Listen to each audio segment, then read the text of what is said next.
Today we are going to learn all about a mostly hand-tied Raquel Welch wig with no lace front.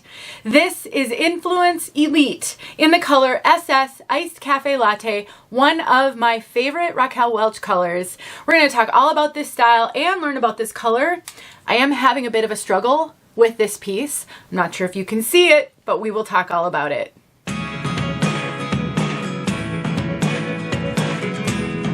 My name is Denise. I'm also known as heywigsister on Instagram and Facebook. I'm partnering with name brand wigs to bring you this review. I'm thrilled to be able to show you a mostly hand-tied cap that doesn't have a lace front because I know some of you struggle with lace fronts being itchy.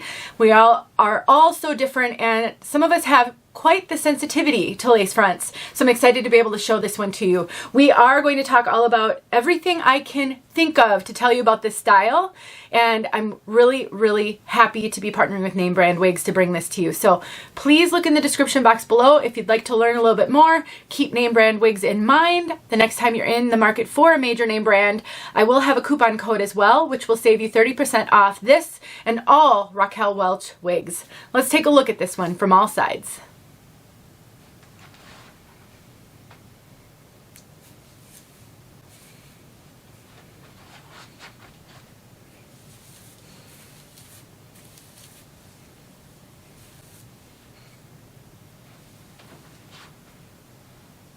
All right, let's start right from the very beginning with my struggle.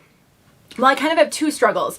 The first, the bang is very long. So I do think this is meant to have a full bang because it doesn't have a lace front, but it is very long. So there is really no way I can have this and be able to really make this video without trying to sweep these bangs to the side. So keep in mind, if you are a bang wearer, this one can be worn with a full bang.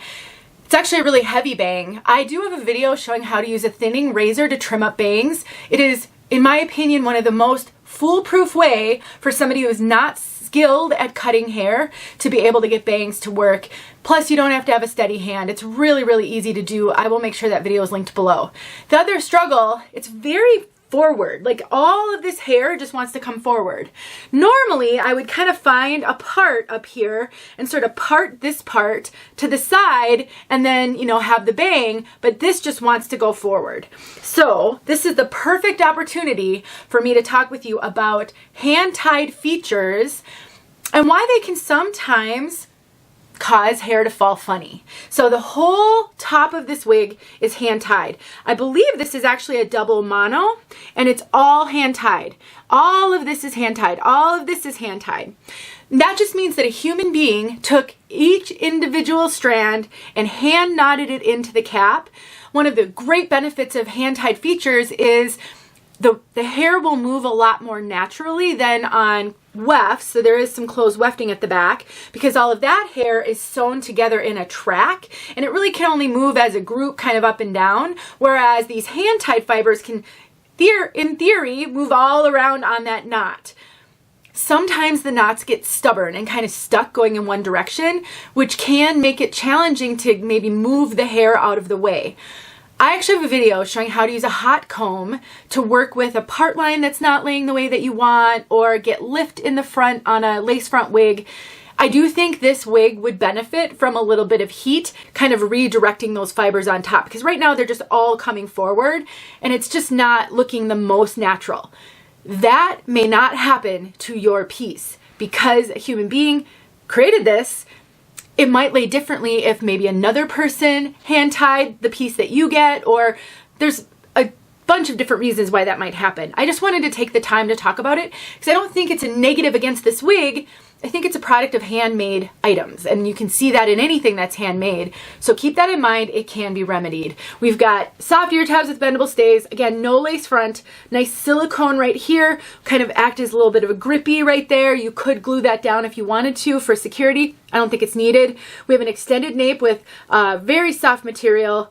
We have Velcro adjusters, so you can cinch this in around the circumference just a little bit. And then, like I said, some closed wefting. Otherwise, the vast majority of this piece is hand-tied. So I'll just throw her on and really briefly show you what I meant when I said it's all going forward. Again, now that you've heard me explain it, you can probably see that just a little bit better. I would just take a hot comb and redirect these with that hot comb to, if that's what you wanted. You actually may not mind how front heavy this one is, especially if you're gonna trim up that bang. If you need to trim up that bang, I have a 2.5 inch forehead measurement. You might have a wider forehead, and so the bangs will fit you a little bit better.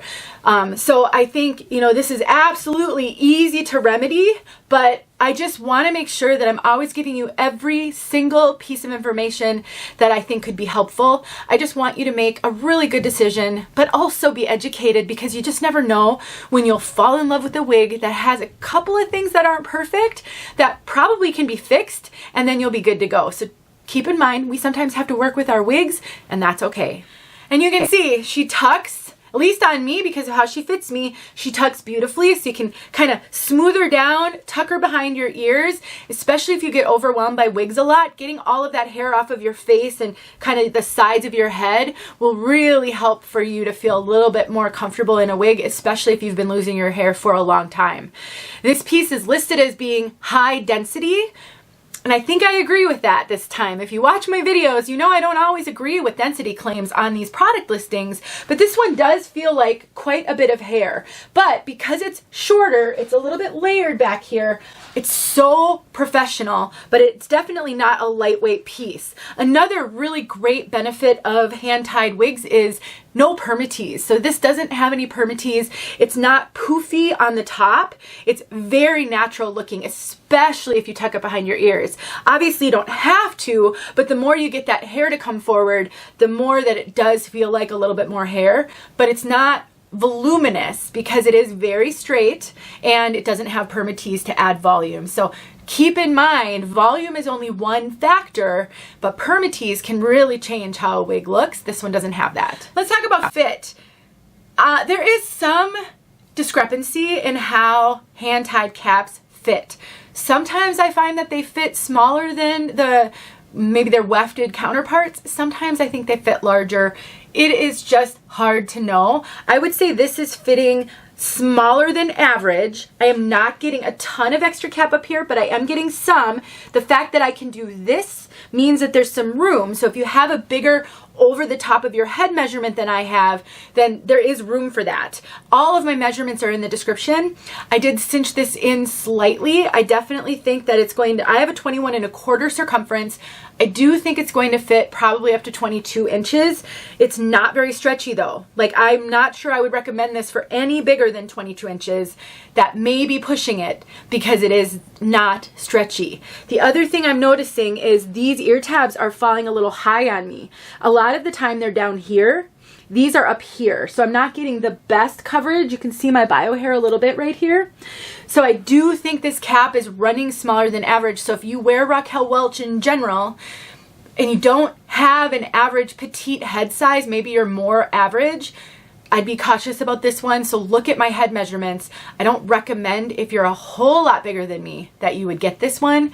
It's not the case of all hand-tied pieces. I've had hand-tied pieces from Raquel Welch that fit me bigger than this one. So that's important to know. And finally, before color, this wig is made with heat-friendly synthetic fibers, my favorite on short wigs.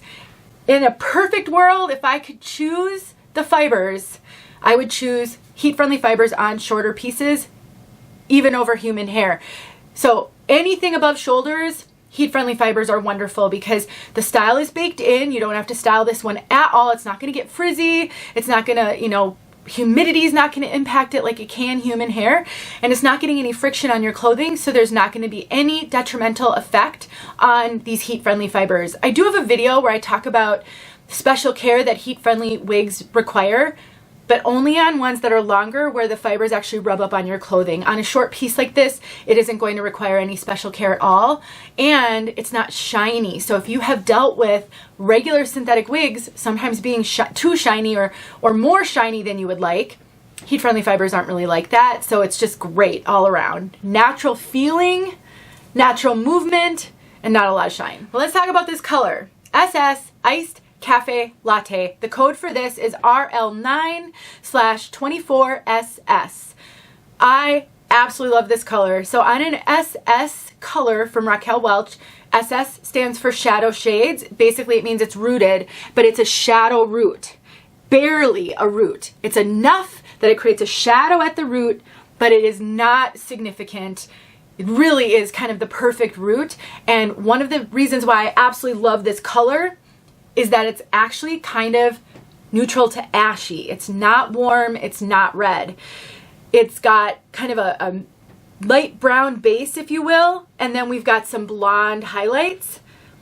It's just beautiful, sort of an ashy brown with some cool blonde highlights, and the rooting is just perfect, not heavy, really natural. So basically, I would consider this sort of a light brown with blonde highlights, no red, no warmth.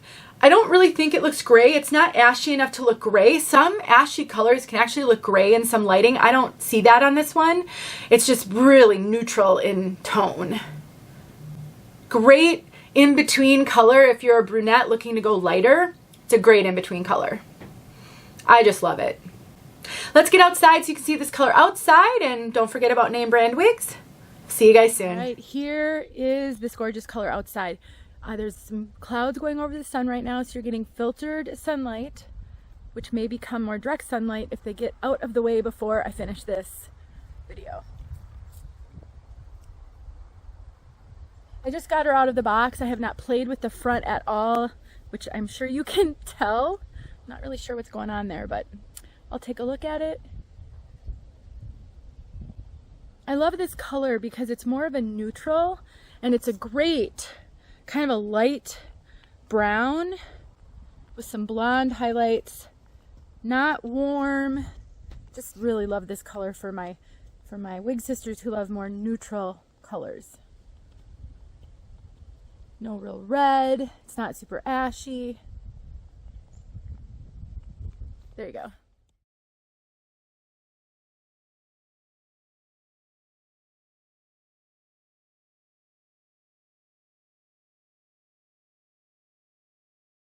Hey friends, thanks so much for watching. Here are a few videos I think you might enjoy. Go ahead and click on one and watch.